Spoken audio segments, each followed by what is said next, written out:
아침마다 생소한 히브리 사람들의 이름을 읽으시느라 고생이 많으십니다. 오늘 우리 함께 나눌 말씀의 제목은 함께하는 자가 되라라는 제목으로 함께 은혜를 나누려고 합니다. 좀 시간이 되긴 했지만 영화 변호인이라는 이 영화가 한국에 개봉해서 인기를 끌었던 적이 있습니다. 줄거리는 1980년대에 한 변호사가 변호를 하는데, 그 변호를 하게 되는 사람은 독서 모임을 하다가 국가보안법 위반으로 이제 간첩으로 잡혀 들어가게 되면서 고문을 받게 된 한 청년을 변호하게 되는 이야기입니다. 근데 이 1980년대 시대에는 간첩이라는 꼬리표가 붙으면은 어떤 민주적인 이런 절차를 통해서 혐의를 입증되는 것이 아니라 이제 고문이나 어떤 변호도 통하지 않는 그런 답답한 상황들을 그리고 있는 영화인데요.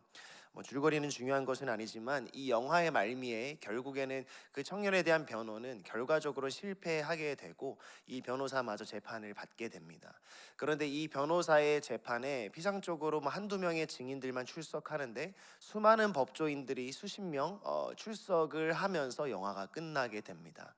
비록 이런 좌절적이고 절망스러운 현실 앞에 변호도 할 수 없는 시대상의 암울한 것을 그리고 있는 동시에 그와 함께하는 법조인들이 출석하는 것으로 깊은 울림을 주는 영화였습니다.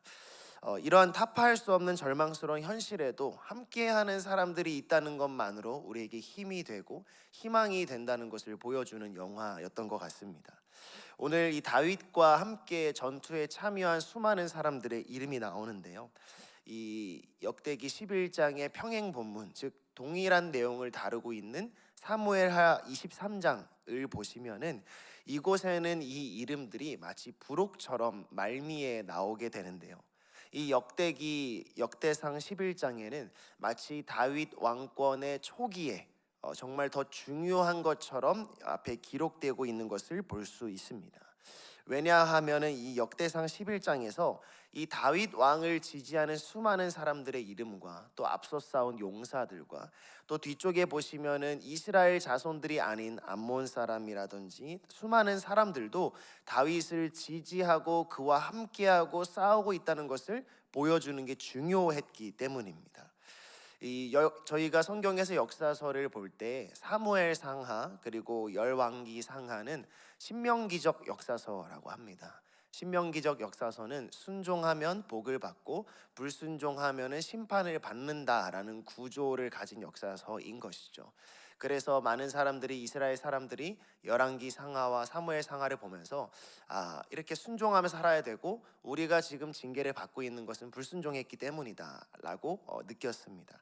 그런데 이 역대 상하는 조금 다른 성격을 가지고 있습니다. 역대기적 역사서라고 하는 이 책은 이스라엘 백성들이 포로 이후에 왜 우리가 포로가 되었고 왜 성전이 무너졌는가, 어떻게 하면 우리가 다시 비전을 품을 것이고 다시 한번 소망을 품을 것인가 라는 관점으로 재해석한 역사서입니다.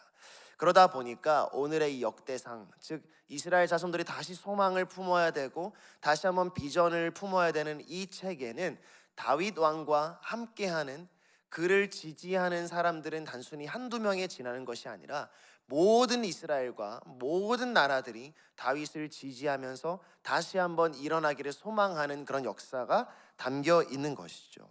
이것들이 우리 조상들이 한 일이다 라는 것을 기록하기 위해서 이 어려운 이름들이 기록되어 있었고, 이 이름들 중에 자신의 조상, 자신의 지파의 이름을 읽는 사람들은 그래, 우리 조상들이 다윗과 함께 저 키가 큰 사람들을 이기는 용사였고 다시 한번 일어나서 함께하는 자가 됐던 것처럼 우리도 함께하는 자가 되어야겠다고 마음을 다졌던 것이죠.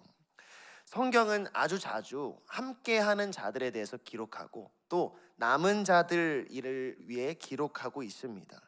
예를 들어서 가나안 정탐을 다녀왔을 때 10명의 정탐꾼들은 그들에게 겁을 먹었지만 2명의 남은 자들이 있지 않았습니까? 여호수아와 갈렙은 그들이 우리의 먹이라며 하나님의 말씀을 기억하는 함께하는 자들이 되었습니다.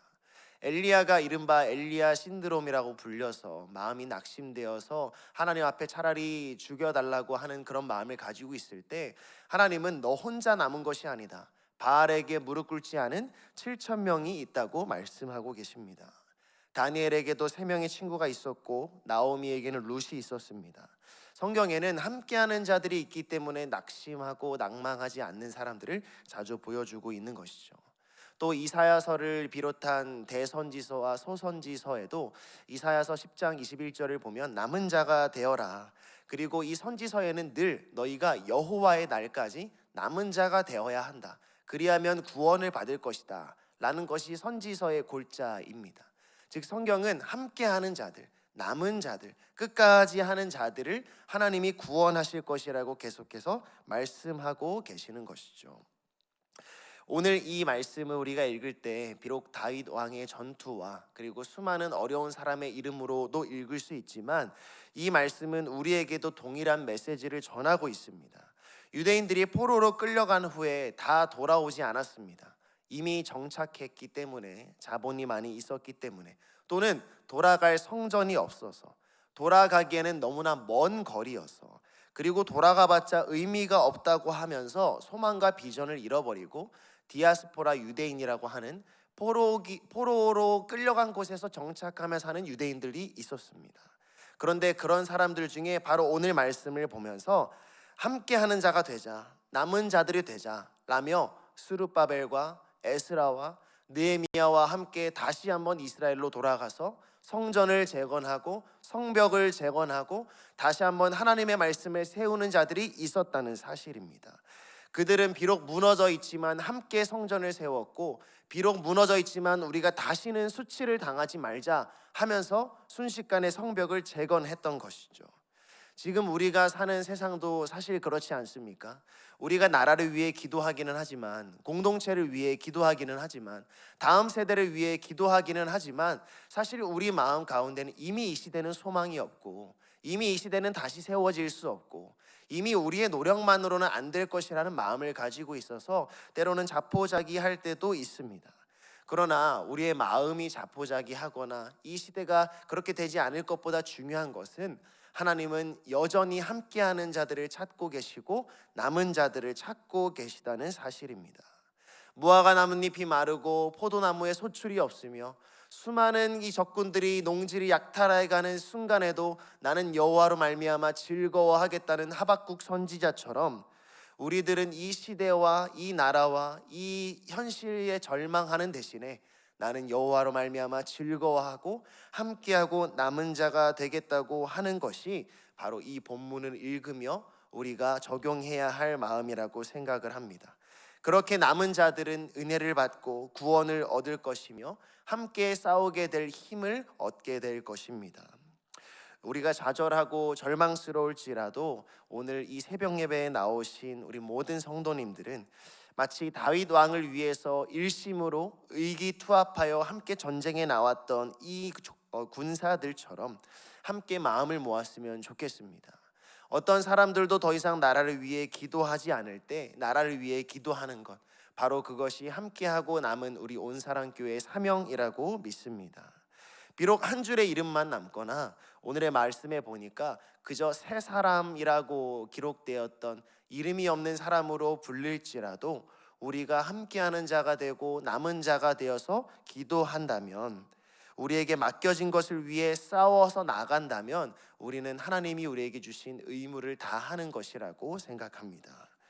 그렇다면 우리는 어디에 남은 자가 되고 어디에 함께하는 자가 되어야 합니까?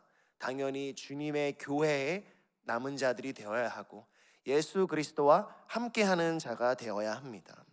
우리가 함께해야 하는 곳은 주님이 매달리신 십자가 옆입니다. 우리가 모두가 실망하며 떠났을 때에도 우리는 함께 수치를 뒤집어쓰고 히브리서에 나오는 것처럼 주님과 함께 영문 밖으로 나아가야 할 줄 믿습니다. 죄인들과 병자들과 늘 함께 하셨던 이 예수님과 함께하는 자들이 되어서 오늘 하루는 힘있고 능력 있는 자들 옆에 있는 것이 아니라 아무도 바라보지 않는 소외받는 자들, 병든 자들 옆에서 주님과 함께하는 자가 되어야 할 것입니다. 예수님처럼 부정한 자, 아무도 손을 대지 않는 자에게 먼저 다가가서 입을 맞추신 것처럼 우리는 오늘 함께하는 자들, 즉 주님이 먼저 다가가셨던 아파하는 분들, 병든 자들, 아무도 가까이 하기를 원하지 않는 자들과 함께하는 자들이 되어야 하는 것입니다. 주님은 우리더러 자기 십자가를 지고 자기를 부인하라고 말씀하셨던 것처럼 우리는 십자가를 지고 홀로 그 동산에 올라가셨던 주님과 함께하는 자들이 되어서 우리의 십자가를 지고 주님을 따르면 바로 오늘 말씀에 다윗과 함께하는 모든 자들이 칭찬받으며 이름이 기록되었던 것처럼 우리 역시도 피투성이로 주님 옆에 섰으나 장차 그 영광이 우리가 현재 겪을 고난과 비교할 수 없다며 주님과 함께하는 그 뜨거운 마음으로 자부심으로 함께하게 되는 영광을 얻게 될 것이라고 믿습니다. 사랑하는 온사랑교회 성도 여러분, 우리 함께하는 자가 되었으면 좋겠습니다. 오늘 우리의 삶이 혼자 걷는 삶, 혼자 버티는 삶이 아니라 예수님과 함께하는 삶이 되시기를 간절히 예수님의 이름으로 축복합니다.